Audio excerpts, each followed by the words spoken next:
Alright guys, so in this tutorial, unlike other tutorials, I'm just going to be taking you guys through how I created this image you're seeing here in Blender. So I got this backplate from a website called pexels.com, pexels.com. You can find so many amazing backplates over there, and they give you the focal length and everything, so you could be cool with that. So let me show you the actual image that I got from them. So the image that I got from them is this image right here, and it's very high res. So I got this image from them and I just saw the image. I mean, this is a portrait, all right, but I needed something landscape. So I just went into Photoshop and then I converted it. Actually, I used the Windows 10's photo editor to convert it from this to this right here. Actually, not this. Hold on a second. Not this, to this instead. To this one. So I converted it to this one in using Windows Photos. I just cropped it out, and then after that I used Photoshop to create the motion blur that you're seeing here. So basically this is the backplate that I'm going to be using, the final backplate that I created that I'm going to be using in this video. So let's go back to the 3D viewport. Alright, so this is our 3D viewport. I'm just going to delete both of these, and I'm just going to keep the camera there. So the first thing we want to do is to set up the resolution of the image. So I wrote that down. I'm just going to take a look at it. All right, so the resolution, we're going to go over here to the render tab. No, actually to the output properties. I want to type in the X resolution to be 4428 and the Y to be 2491, just like that. So that's the resolution we're going to be working with. So I'm going to press Shift and S and choose Cursor selection to cursor. All right, I'm going to press Alt and R to reset the rotation of the camera. I'm going to press R and an X and type in 90 to rotate the camera like this. So I'm going to press G and Y and move this back. Alright, so now I'm going to import in the 3D models that I need. You can do that by going to File and then Import or Append if it's a blend file or whatever you want to do. But I'm just going to copy it from my other blend file and just paste it in here. I think that one is much quicker. So I'm just going to go over to the other blend file. I'm going to select everything, Control C. I want to come back to this one. I want to press Control V. It's going to take a while to paste it, and there we go. So this is the vehicles that I'm going to be using. I've already set them up in the position that I need them to be in. So that's what you're seeing right now. So what I'm going to do right now is to press Shift and A and add in a plane. All right. So I'm going to scale the plane up. That's too much. I want to scale it up to about something like this. Okay. Now what I'm going to do is I'm going to go into camera view. Actually, I think I moved the camera. Yeah, there we go. So I'm going to go into camera view like this, and I'm going to select the camera, press N, and on the view right here, I'm going to enable lock to camera view. Okay, lock camera to view like this, and I'm going to use my middle click to move the camera around like this. So now what I'm going to do is take the camera, select the camera, go over to the cameras tab, and on the background images here, just enable that, and let's load in the backplate that we're using. So I'm going to load in the backplate real quick. And that's the backplate I'm going to be using. So I'm going to hide the plane, that's the bottom, and I'm going to go over here. All right, but before we do anything else, like I said, I know the focal length at which this backplate was taken, so I'm going to type that into the camera properties here. So on the focal length, I'm going to type in 24. That was the focal length it was taken out. So I'm just going to type in that 24 over there to add it in, and I'm going to zoom in like this until the cars are close like this. I'm going to pull it close to the camera. I'm going to pull it down a bit to about here like that. I think that should be good. Yeah, this should be good. All right, so you can see it's already looking great. Now what we're going to do next is to load in the HDR that I used. So first off, let me just, okay, yeah, so I'm going to remove the lock to camera view real quick, and I'm going to take this one. Let me go over down here into viewport and passport out over here. I'm going to enable the opacity to a full 1. And before we actually do anything else, I think I want to realign the camera a bit more. So let me just try rotating it just a bit more. I'm not sure. I think this is good. Yeah, this should be good. Alright, I'm just going to pull it a bit to this side. Let me see. Okay, I'm just tweaking it a bit, and there we go. So now let me disable this real quick before I move the camera again. So what I'm going to do next is I'm going to go over to the world properties here, and I'm going to load in an environment texture. Okay, so basically you can see the scene we have here has a lot of trees in it. Okay, so I went online and tried to find a matching HDRi for this backplate since it didn't come with an HDRi, and I came up with the best HDRi that I got, which wasn't technically matching the scene, but I could work with it, unless you know, I don't know how to put it for you guys, but you'll get me. So I'm going to show you the HDR right now. The HDR that I'm going to use. Okay, I think it's under forest. Yeah, right here. So this, is it this? No, I think it's this. So this is the HDR I'm going to use. It has a lot of trees in it. Let me just show you what it looks like. But first, let me change the engine to cycles. And I'm going to change the device to GPU compute. Alright, so now I can show you what the HDR looks like. Alright, so this is what we have for the HDR, okay? You can see it's pretty much yellow, whereas in the backplate we have everything looking like green. Let me just enable transparent here real quick. And the transparent glass. Alright, so let me see. I think the cam, yeah, I need to enable the, where is it? Yeah, the alpha here to a full one. Alright, there we go. So you can see right here that it's the whole scene is very green, whereas in the HDRi we have a yellow scene. All right, but before we do anything else, let me go in here. You can see we have much more light here than over here, whereas in the backplates I think the most light is being casted from this side. So what I'm going to do first is let's split the view real quick, and I'm going to go into the shader editor. I'm going to go into the world, press N to hide this. I'm going to take just this one, and I'm going to press Ctrl T to add in the texture coordinates. All right. So what I'm going to do is to type in the z-axis to be 180, like this. Okay. So that's the first thing I'm going to do. The scale here, if you take a look at the, what do you call it? Let me just minimize this down a bit. If you take a look at the backplate, we have a motion blur going on. All right. Whereas in the, on the cars here, you can see the reflections are pretty much still. Okay. They're just they look like the car is not moving. Okay, so we want to give that effect that the reflections in the car are also being blurred, sort of motion blurred in some sort of way. Okay, so what I'm going to do, how I'm going to achieve that is to take both the x and the z axis and increase them, the scale of the x and the z axis, and increase them by some value. And I think 7 works best for them, so I'm going to type in 7 for both of them to add in that thing. So you can see instantly the HDRi is stretched out. If I get out of it and you take a look, you can see what it looks like this. So let me show you what it looks before by hiding the mapping and what it looks now. Okay, so you can see the images are stretched out just to give it that sort of motion blur reflections on the car as you're seeing right now. Now the next thing we're going to do is to make sure that the the HDRi, we color correct the HDRi so it looks more like the backplate we have going on, because right now everything in the HDRi is pretty much yellow and everything in the backplate is pretty much green. So that's what we're going to fix right now. So we're going to be working in this area more. So let me just take all of this. I'm going to press G and move this all the way here. Okay, so what I'm going to do next is to add in, first of all, let me see, let me move this, just this one. I'm going to pull it all the way here, take both of this, press G and move that here. So I'm going to add in an RGB curve, and I'm pretty sure it's on the, is it color? Yeah, so color RGB curves just like this. I'm going to set this in here.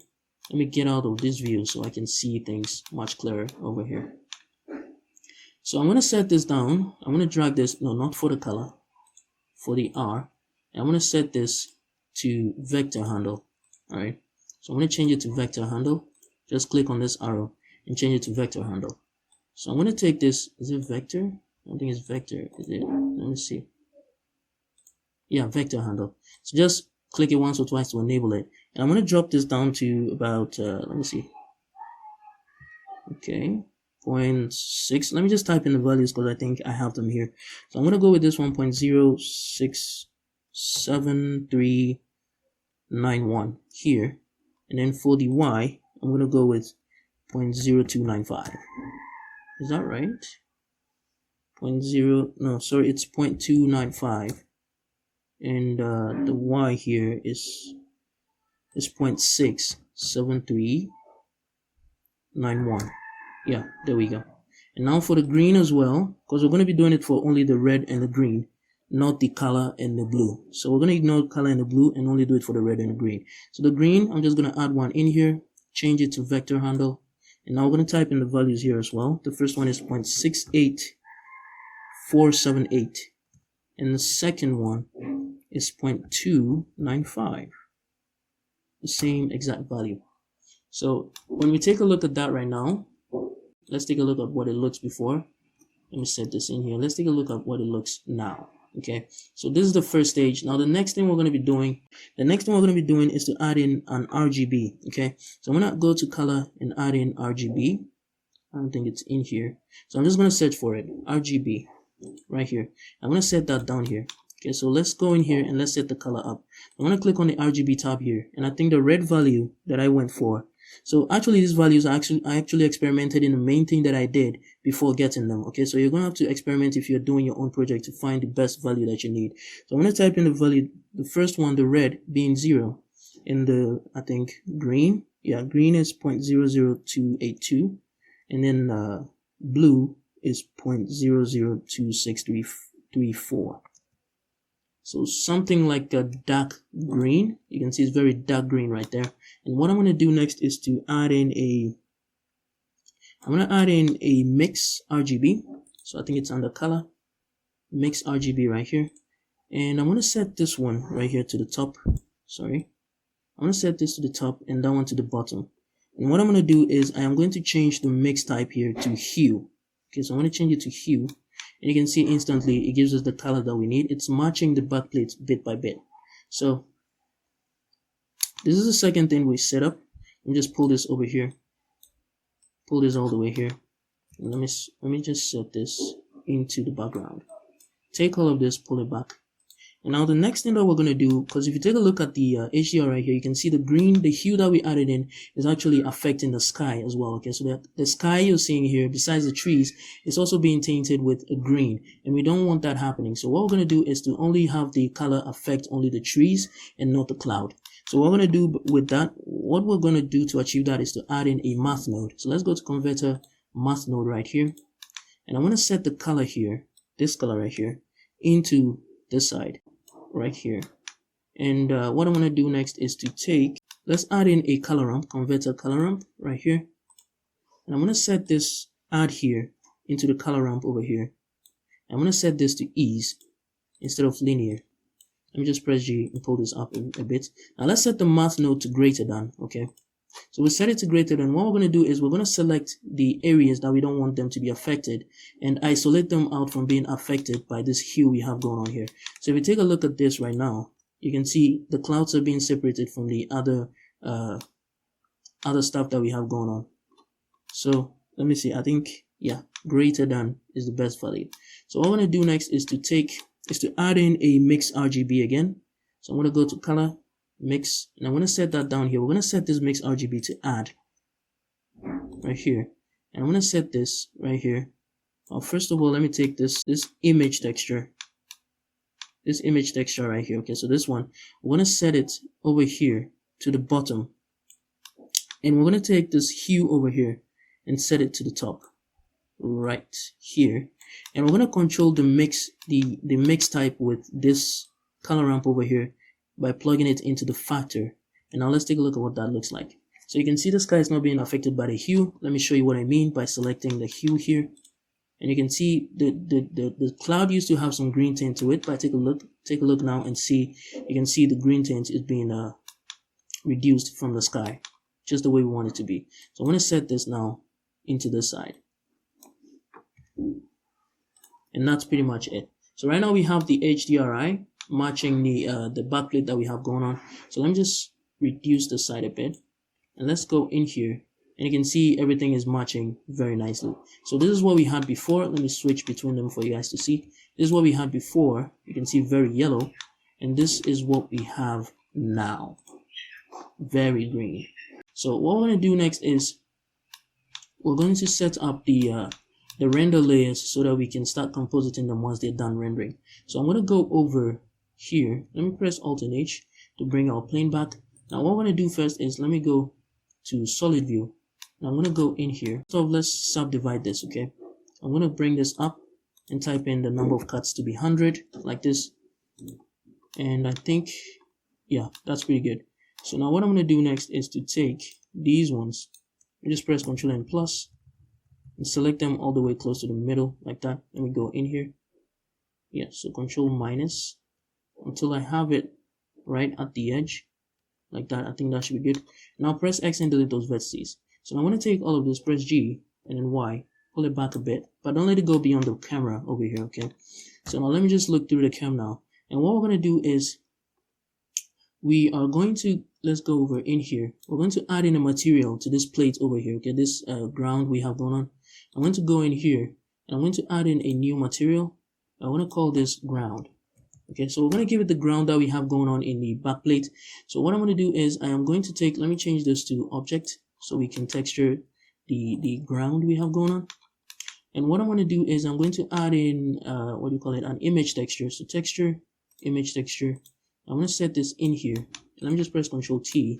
And it's going to set it automatically to UV for us. So I'm going to open that image that we have going on, the motion blur one.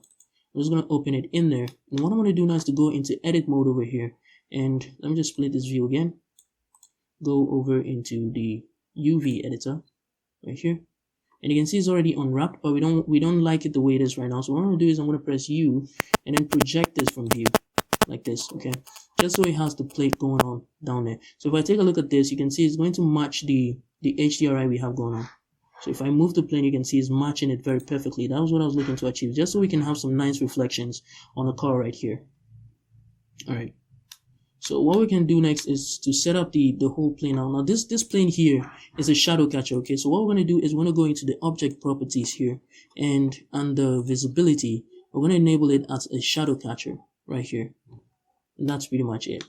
So let me just go in here now. We're going to set up the scene, the render layers to our preference. So what I'm going to do now is to go into, well, we're going to go over here, not into. We're going to go over here. We're going to call this one here the foreground.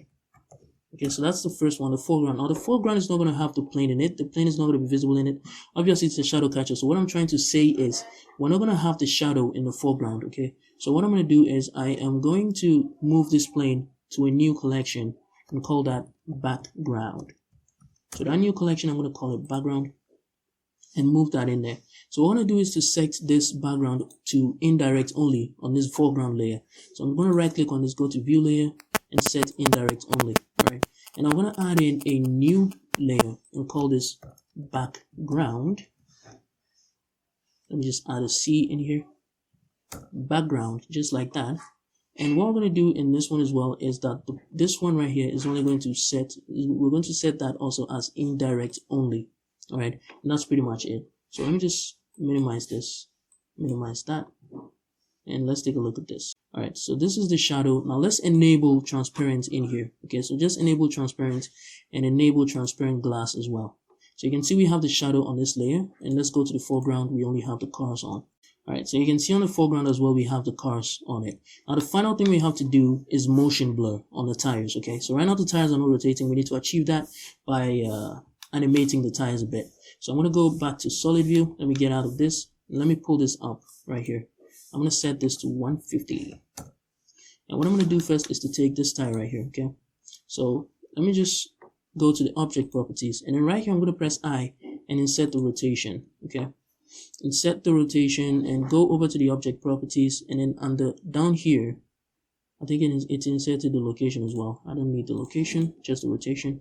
So insert the rotation. Let's go over to the end now, and we're going to rotate this to a huge value, okay, very big value in the x-axis. So let me just add 7,200 to this, so plus 7,200, which was what I used, and I'll just insert it in there. Now let me see what that looks like. All right, so you can see that is good. So I'm just going to go around and do the same thing to all the rest of the tires. So that's pretty much all I'm going to be doing in this one. Alright, so once you have it all animated, what we're going to do next is to go over to the graph editor in here, to the dope sheet instead. I want to press T and set the interpolation type to linear, okay, just like that. And now we're ready to render out our scene. But we're going to set the scene frame to a frame that has the tire rotating so we can achieve the motion blur. So you can see right here I set it to 75. That was the frame I used for the final image. So now we're ready to render. So what I'm going to do now is to go in here, set up my preferences in the render tab. So I'm just going to go up here. I'm going to render at 100 in this case. my main image I rendered at 300, which took a lot of time. So I'm going to render this at 100, and under performance, this is GPU. So I'm going to set this to 512 by 512. And I'm going to disable auto detect and set it to fixed, so we have only one thread, which renders faster, of course. So now what we're going to do now is to just let me just take a final look at our image real quick, make sure everything is accurate, which it is. So what we're going to do now is to render it out. So I'm going to click on render and render image. Alright, so you can see right here our image is done rendering. So what we can move on next to now is compositing. So let's go over into the compositing tab and let's enable use nodes. Alright, so we may begin compositing now. Now the first thing that I'm going to do, I'm going to take this render layer here. Let me just pull this over here, and I'm going to duplicate that render layer for a shadow. Alright, and I'm going to duplicate it one more time down here for the actual image. So I'm going to load the foreground on this one right here. Nice. And now I'm going to add in the image, that is input image, the background, that's the backplate in here. So I think that's this one. Yeah, there we go. Alright, so now what we're going to do is to add in an alpha over. So I'm going to go over to is it color? Yeah, color alpha over, and I'm going to enable this checker over here, convert primo. So I'm just going to set that checked, and I'm going to set this to the top, the bottom, and set this over to the top. This is just to give us more shadow on the final image. Okay, so I just need more shadow on that. That is why I added in those two, because if you go with just one, you're going to see the shadow is going to be much less, but I need more shadow in this. Alright, let me set this back. I think it's too close to this area, so I'm going to set it up here. Alright, so let's take a look at this, the mixed one right here. So now I'm going to go over here. And let's take a look at this. First off, let's add in a alpha over again. So I'm going to take this, duplicate it up here. And I'm going to take this one and set it to the bottom. And I'm going to take this right here and set it to the top like that. So let's take a look at what that looks like. Alright, so we have our shadow going on. Cool. Now what we're going to do next is to add in another alpha over right here. I want to set this to the top right here. Come on. I want to set this one down here to the bottom. Let's take a look at what that looks like.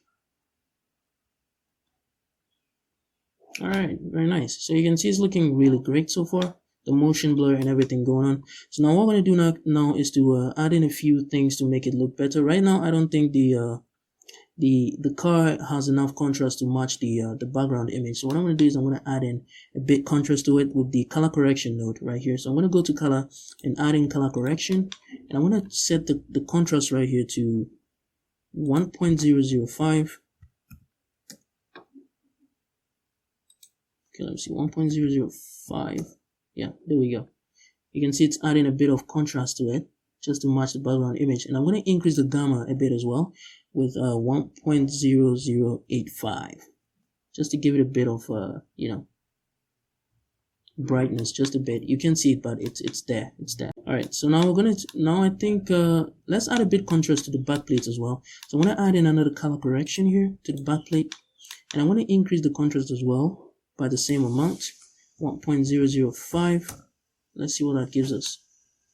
All right, so you can see it's adding a bit of contrast to it, and it's looking really good. Yeah, very nice. Okay, so everything is looking great except we have a lot of noise on our render. So we have to get rid of that noise with a denoise. Adding in the denoise is going to take some time to render it out, but let's go ahead and add it in right now. But let me just set this into the composite first. And let's add in a glare node first before we add in the denoise. So I'm going to go over in here.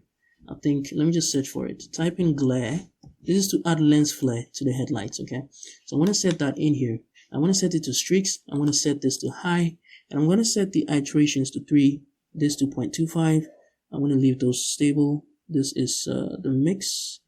Okay, I'm not sure. Threshold. Okay, so I think the mix, I'm going to leave that.